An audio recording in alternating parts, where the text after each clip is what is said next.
I feel so misunderstood, you know? The producer said that I speak too quickly on camera, like I'm all like hyper. And I feel like they don't understand how excited I am to come to work. Like, I feel they don't really appreciate how elegant and sexy my quartz countertop table is from fiber pole, or a 8-range gas burner. And don't forget the queen of the kitchen, the KitchenAid mixer, without which no kitchen is complete. And the knives to match. It's like chef heaven in here. So, you know, like they're grilling me. The pressure is on. Anyhow, we might go out, we might stay in, but we're liming. So stay tuned.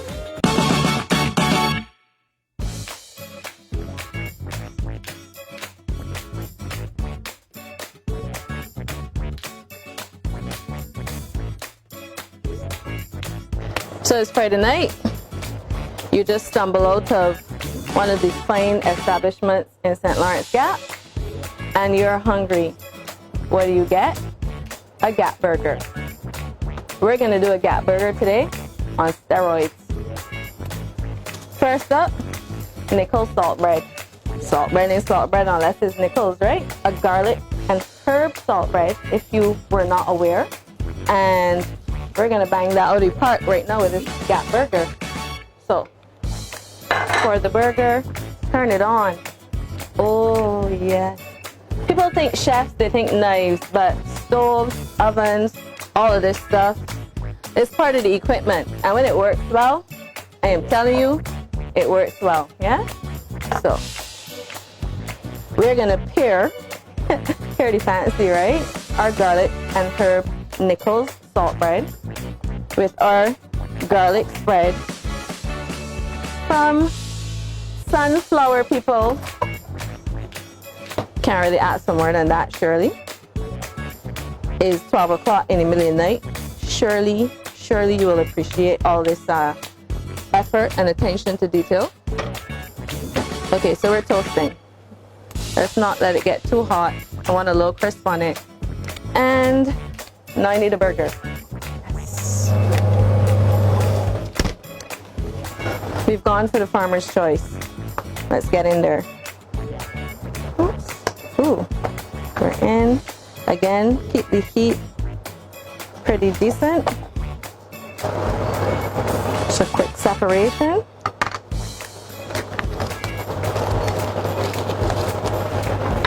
We're in the pan. Gap burger coming up. I have lettuce, tomato, cucumber, and 2 types of cheese.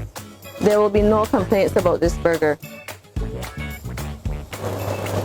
Yeah, toast those buns and turn those over. Perfect. Look at that color. Golden brown. I like to flip my burger a few times to get the cooking slowly around the burger one side at a time. So I don't like cook on one side and then flip and finish on the other side. I tend to turn it like maybe twice. Like I don't go overboard, but I do like to give it a little turnaround. So our trick for today is we're gonna keep the cheddar cheese whole, but the mozzarella I am going to melt. So I can get that gooey mozzarella goodness on my burger. Yes. Oops. Getting in the pan. I'm gonna get those out of the pan because if those burn onto there, it's gonna make it smell like terrible. I don't need the drama in my life today. So cover on. So you could do it on your stove top. You don't need anything fancy. You could put it in the oven too, but you could just put it under. It should melt. Use the cover. Turn the gas on the oil so we can get some fries going to go with our burger.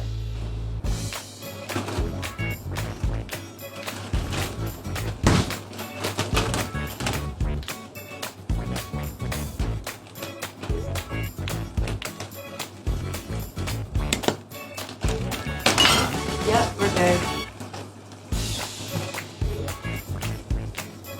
those bad boys in there. There you go.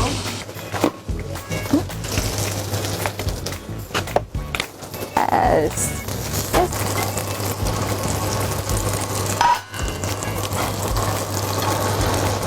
Look at this. Ooh, did you see the pull on that cheese? Turn that off. Get our fries. I like my fries crispy, so I'm not even rushing them. Not ready yet. A little more golden brown before we're ready. So we're back over here. Let's fill this bad boy out. Yes.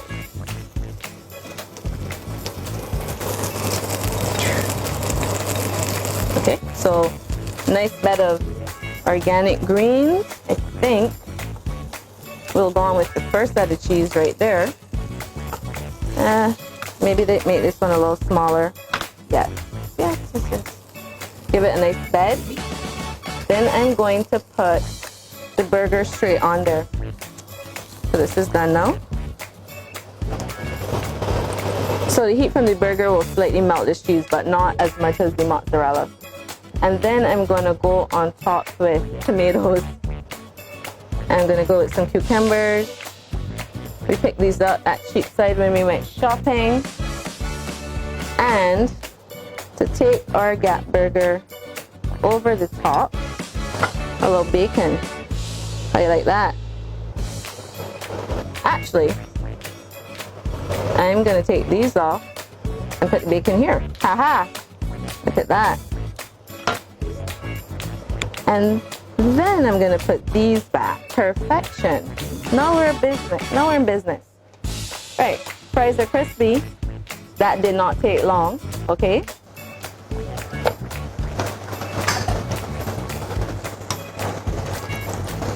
Look at those fries. We're going to turn this off.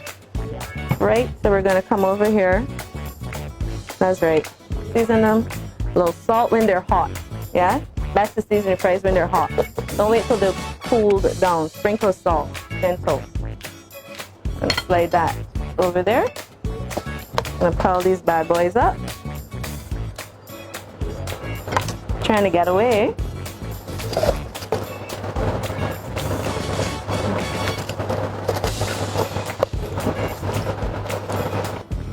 Gonna get those tongues again. We're just gonna put a little caramelized onion on top. Add that little sweetness. It's really not, you know, until you've caramelized something. I'm just saying. So, condiments, Gap burger, done. Come home to the place you love. The sights, the sounds, the feelings. Come home to the taste you love. So bring home the flavor. Bring home the ham with Farmer's Choice. Bring home the flavor. Bring home the ham with Farmer's Choice.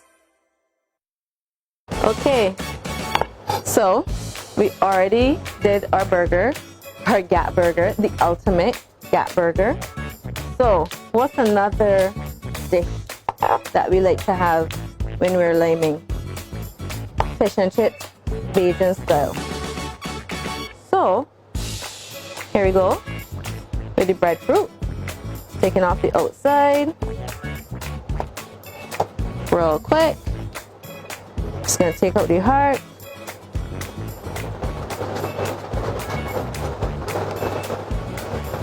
Safety first, so knife down. So I'm on the mandolin with my fries.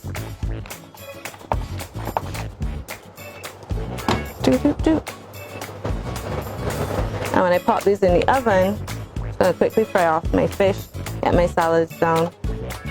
Chips to be an English classic, but here we have some breadfruit chips, a local type of crisp.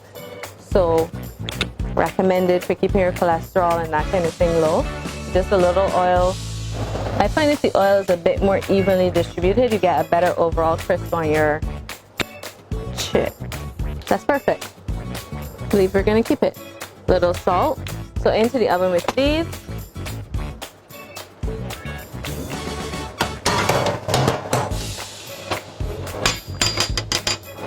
All right. Grab a frying pan. Yes. And I know our vegetarians or our pescatarians often don't use gluten as well for whatever reasons. Either they have an intolerance or they prefer to lower the carbs in their diet. They prefer to increase the nutrients in their diet. So we are using cassava flour for our coating on our fish today. Now for texture, I recommend the coarse cassava flour instead of just using the fine one. So you do a little mix where it's more coarse cassava flour than fine cassava flour. And what that does is it actually gives you a little crunch, similar but not the same as what panko breadcrumbs would give you instead of normal breadcrumbs. You know those bigger breadcrumbs you see in supermarkets sometimes? The panko? Well, so look at that. So a nice piece of amberjack we got in the market the other day. So I'm just going to put that down for a second, get a little oil in the pan. As usual, our range is heating up beautifully because it's a lovely, powerful gas range. The coarse cassava flour adds a little crunch and a little presentation, like a little texture to the eye and when you eat it. So I like to use that for breading things. When you're going for your gluten-free breading and we're ready. Hot. Just like that. At Dwellings, we believe that home means happy. That your home is a place where you do what you love. With the things that you love. And the people who you love. That's why our selection of housewares and fine furnishings is designed to inspire your dream home. Dwellings, we make your home happy. Okay, so now that the breadfruit chips are in the oven, our chicken and chip dish today, we are going to make sweet potato fries. So that's what I have going on here. I have my chips in a bowl of water and salt. Remember what I said? Flavor at every step. Yeah, you remember? Now, this is a really exciting process for fries. I know usually people don't get excited about processing fries, but let me tell you about it a little bit. So these go from here into some hot water. Yep, I said it, hot water. Put a little salt in. Yes, yes indeed. And in they go. So that's the first step. So let's call them 3-step fries. So in they go.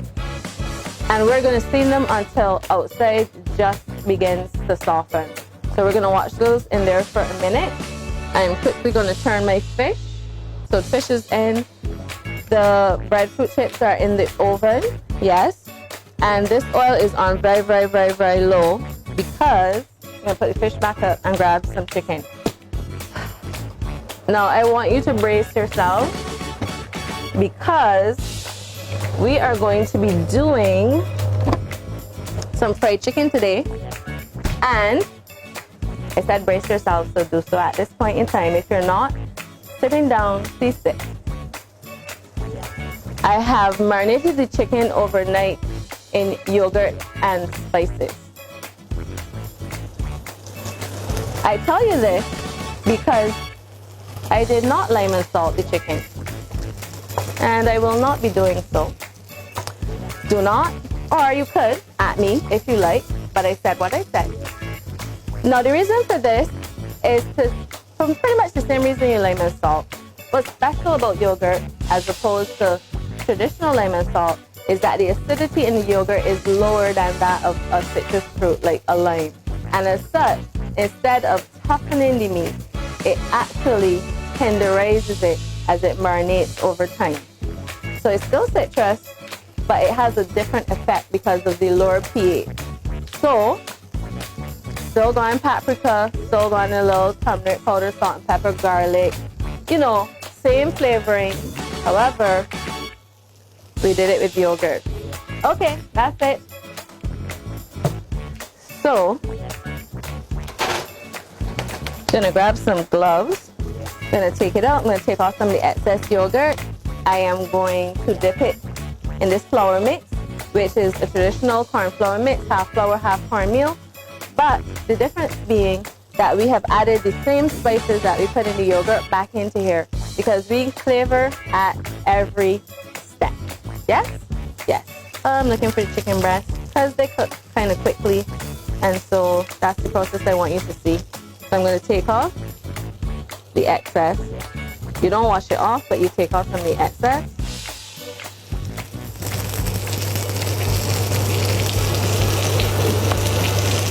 Right. So you can still get a nice crisp on your chicken. So you're taking it off, putting it in flour.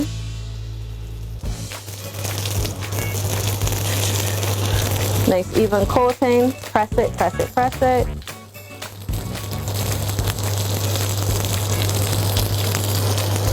The oil is on, but it's on fairly low. Why, you might ask, did I do it that way?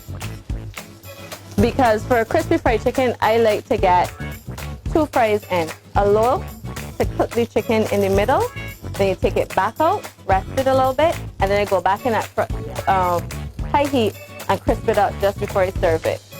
Fair enough? Okay, so let's get the Thai in as well. Let's get all that excess off. Real quick. Real quick. All the way around. So it's got flavor in the yogurt, and it's also got flavor in the flour that you're breading it with. Gentle on the temperature for the first set of frying. So I've turned up the heat on our oil. We've taken the fried chicken out. It's been done at the first temperature, which is about 250, 275. It's pretty low. It helps the chicken to cook, but not color. So we have that resting over there. I turned up the oil because now we're going to move to the second. Well, actually no. Let's keep it a little bit low. And keep it at that 275 now that I'm thinking about it. Because we're not ready for the final step yet. We're actually going to just do the second step. Look at that. Amberjack is out. Just pop it right there. I'm now going to go in and complete the second step of our sweet potato fries. So we had them boiling. I'm going to take them out. And we're going to put them here on trays. They're just slightly softened. See how easy they're coming out of there? Good. Right. So, just going to get my tray full. And you put them in the fridge. And what that does is it dries the outside of your fry for the next step. So it's now cooked and just soft on the outside, which starts the process that's going to end up with a very crispy fry. And you'll see when we get there. So in the fridge we go. Get Ruby Gas. Get cooking. Ruby Gas. Clean, safe, and reliable LPG is the perfect solution for your commercial and everyday needs. For cooking at home or barbecuing, choose Ruby Gas LPG cylinders. Available in a variety of sizes from 20 to 100 pound cylinders. Ruby Gas LPG, distributed by Rubis. Clean, safe, reliable. Are you cooking with Ruby Gas? Rubis, get going. So, I had done some from before. So the first step is complete. So now we're at step number 2 of our sweet potato, crispy, extra crispy sweet potato fry experience. And they're not going to be in there for very long. Let's get those. We've used both white and orange potatoes, obviously, for contrast. And we're going to need a plate for this chicken to go on. So let's grab a little plate for our done chicken. Put it over here next to this one. Put that on the back. Now, while we're waiting on this first set of fries, I believe that our breadfruit chips are done. our breakfast chips, sorry, are done. So let's finish this fish and chip dish. Look at that. Perfect.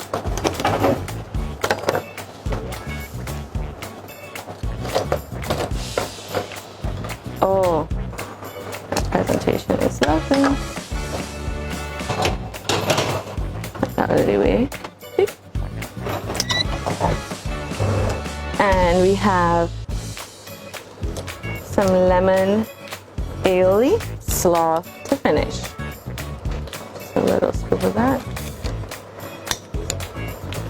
So that adds the creaminess, adds a little crunch, adds a little color. Awesome. There you have it. Fish and chips Bajan style.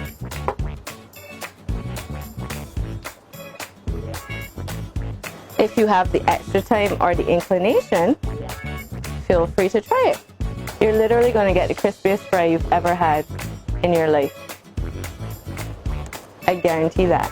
Now we're going to be frying at about 375 approximately, rather than the 275 or so that we were frying at before. And this is the last step before presentation. So we did the chicken twice. We did the chicken on a low temperature, then we cooked it through, but we didn't crisp it. We took it out, we let it rest a little bit. And we did, this is the second phase of the fries. So we blanched them, put them in the fridge to dry. I know, right? Now we have done them at low temperature, and now we're gonna do them at high temperature. The point is to produce an extraordinarily crispy fry with a soft middle. We'll see how we do. We have our plate in place. And we need a little salad for that. Just a little greens. Let's go inside and see what we have. Got a bowl of greens. So let's put that next to our chicken. Put it there. Yeah, we put on a little lettuce to make ourselves feel better about the fried stuff that we're gonna eat. See, it's a nice color, but it's not like crispy. It's not like a bright. And notice the difference. Last time when we put it in the oil, there was no sizzle because it was a low heat. Now it's a high heat. Right, so we're waiting on the crisp on this. We've got our salad, so we're ready. And then as soon as the chicken comes out, in our fries go, and we're done. Now you see the difference in the color now? A little darker and crispy.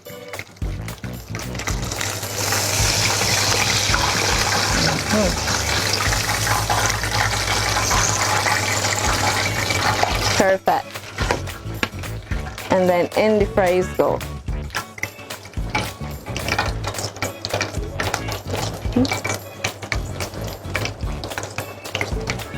Before you give them that last fry, they're a little bit delicate, so just be gentle with them. You're in no hurry. You've already undertaken to do a 3-step fry program, so no point rushing it and ruining it now. And there we go. Look at that color, look at that color, look at that crispy. Excellent, yeah? Astonishing even.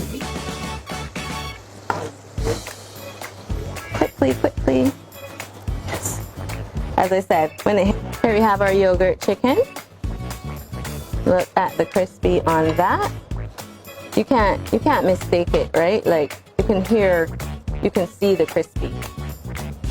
And it's not fried chicken if it's not crispy, so look at that nice contrast between the orange and white sweet potatoes. Perfect. Look at it. And hear the crunch. See the soft middle. That was worth 3 steps to get it. That was worth it. Try it at home. Message me and let me know how it turned out. I'm gonna steal some of this.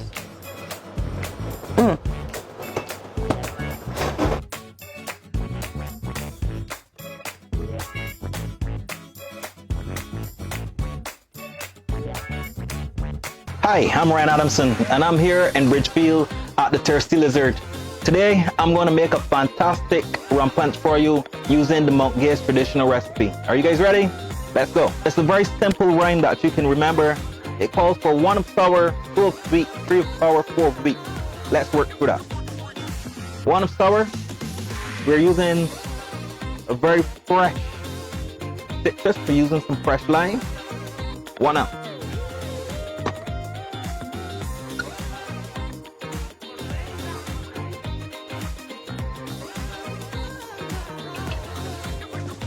Two of sweet, and that's simple syrup. Basically, it's just sugar and water. 2 ounces.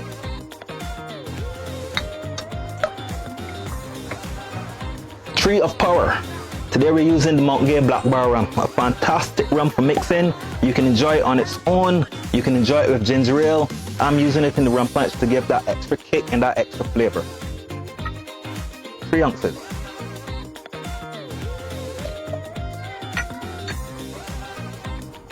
Of course, if you're making rum punch at home and you want to do 4 of rum, by all means, feel free. And 4 of weak, and weak is water.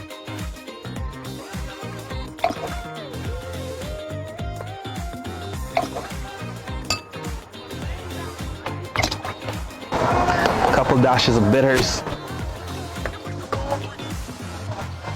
and some grating of some fresh nutmeg to add some aromatics and some additional flavor to the rum punch. Now we're going to add some ice.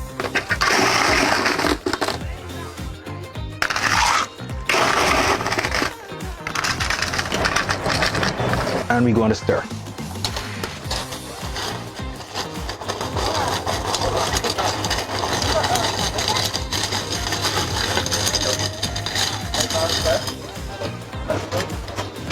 Let's give it a taste. Pretty good. Nice and citrusy, just the way I like it. So we're going to add some ice to our drinking vessel.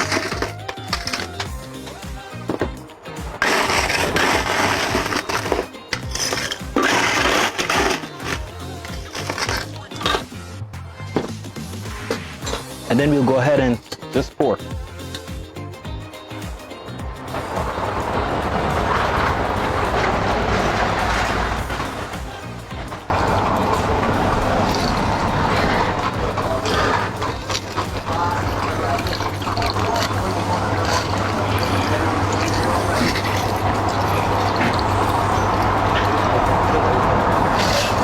So there we have 2 nice glasses of rum punch.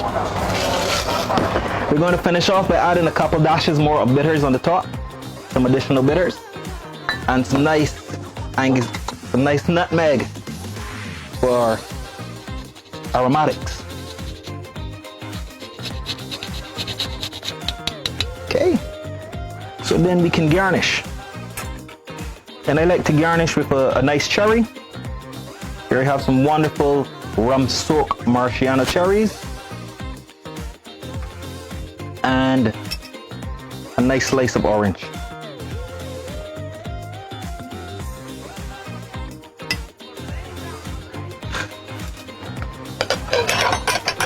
And here we go. We have a nice Mount Gay rum punch. Enjoy.